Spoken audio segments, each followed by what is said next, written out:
You know, this is called putting your money where your mouth is. When I come and do these things and do them live, and then you don't know what you're going to get.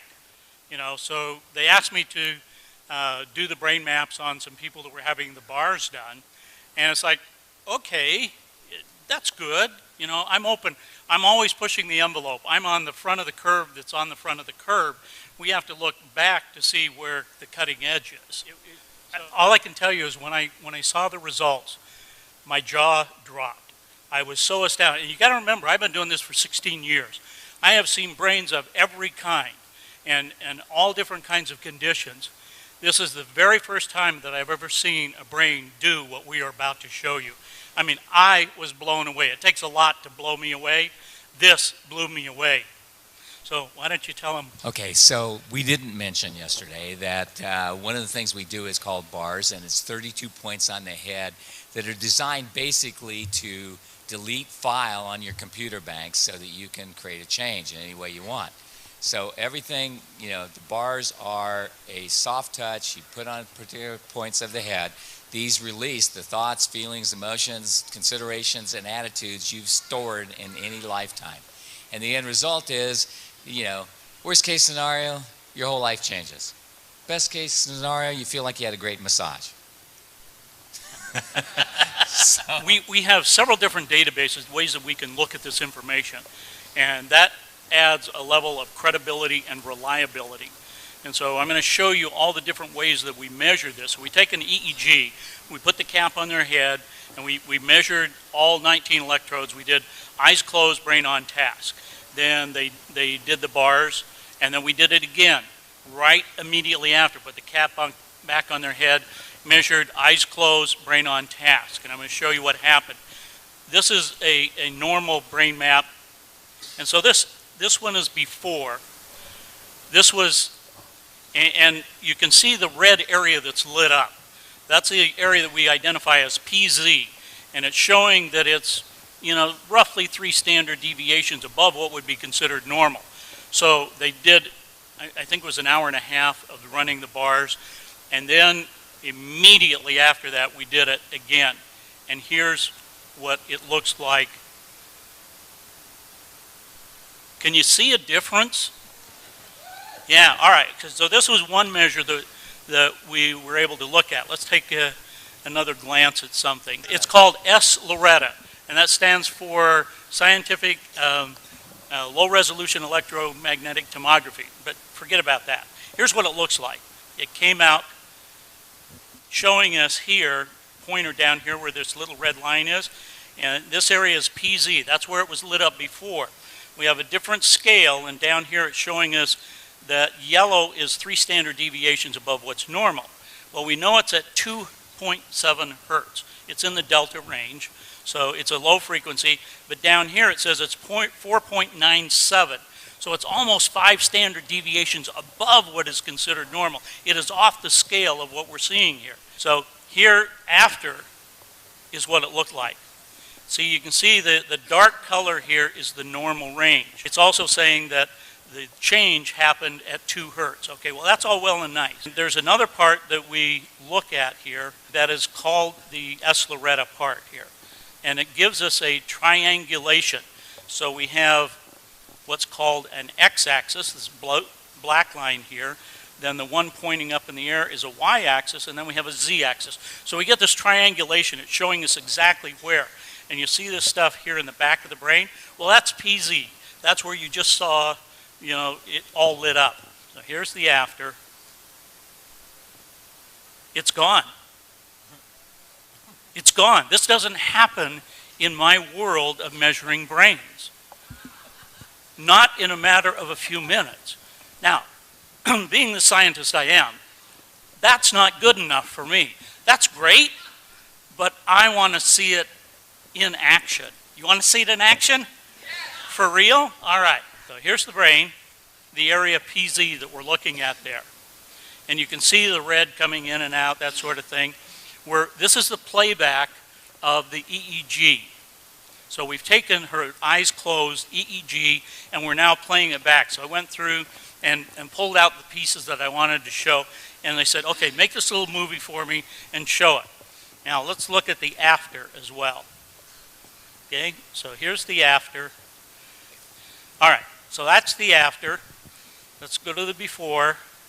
You see it? There's the before. We see all the red there.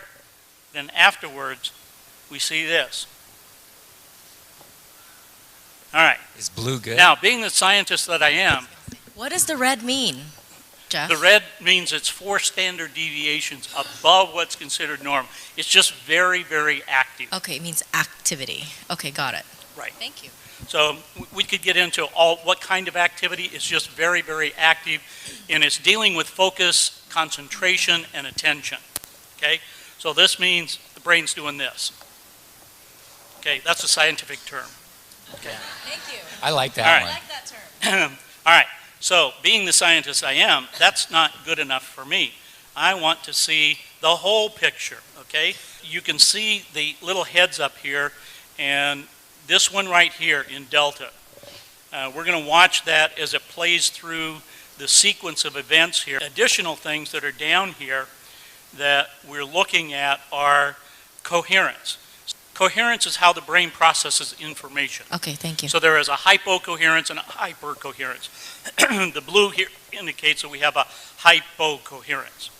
So what we're seeing happen is the brain is just doing its normal thing. So the phase and the coherence is what allows that higher level of consciousness. So in measuring thousands of advanced meditators over the last couple of years and talking to them and looking at their brain maps, we've been able to determine that this relationship between phase and coherence is very important. We've also done some things with heart math where we've had people wear this heart device for 24 hours, and we would map them during the brain when they were doing meditations. And they would be meditating for 2 hours at a time in a room like this. So we would have 450 people, and we're measuring some of these people and looking at the relationship. And when people had these profound experiences, when they were able to have kundalini energy, and we've mapped these things, we have validation of them, that the phase and the coherence become very important, and we would see an alignment of the phase and the coherence in what I just showed you, and the heart coherence. So when there is complete heart coherence and brain coherence, then people start to have these magical experiences and start to have energy lining up. And this is about, so when you talk about aligning the energy in the chakras and coalescing that energy, this is what we've been looking at. And so what I'm seeing in this Barras situation is not only a complete physical alignment, but I'm talking about the alignment with the universe, because there's a part of the brain called the thalamus that regulates all of these frequencies. And the thalamus, at the top of the thalamus, is a thing called the thalamic gate. Now, at the thalamic gate, there are a set of what we call reticular cells. These reticular cells allow other cells to bind to them, and so there's axonal columnar cells that grow up out of the brain, and it comes out right here. And what do we call that? The crown chakra. That's the antenna. So when there is what we call oscillation, vibration from the field, and it's coming in through your crown chakra, going down to the thalamic gate, into your brain, and all of the frequencies are distributed there, then it becomes resonation. The cells in your body are resonating with that energy. So when you have a thought, where does it come from? It starts down in the subcortical regions of your brain. It goes up through the thalamic gate, comes out here, and interacts with the field. Okay, you still with me? Remember yesterday I was talking about 17 seconds? If you hold that energy and you're putting that energy out for 68 seconds, that is wave energy that's coming out, right? Once you hold that amount of time, the visualization that you just heard and that you just did, that kind of visualization, if you hold that for 68 seconds, it now has enough massed energy in the brain to affect particle energy. Okay? That's where the transition comes in. So the longer you hold these thoughts, the longer you work with them, whether it's visualization, mind movies, whatever your technique is, the power of that is absolutely astronomical. Now, to be able to coalesce that energy and to bring it together in what I just showed you is absolutely possible. And I believe we only have, you know, the one person that we've processed so far. But as a scientist, I can tell you with what I've seen over the last 2 years and the thousands of people that I've worked with, this is absolutely amazing. And I'm sure that each and every one of you have the ability to harness this energy, to start working with that within yourselves, because it's not the magic of the science. The science just helps you let you know what is happening and how it's happening to you as an individual.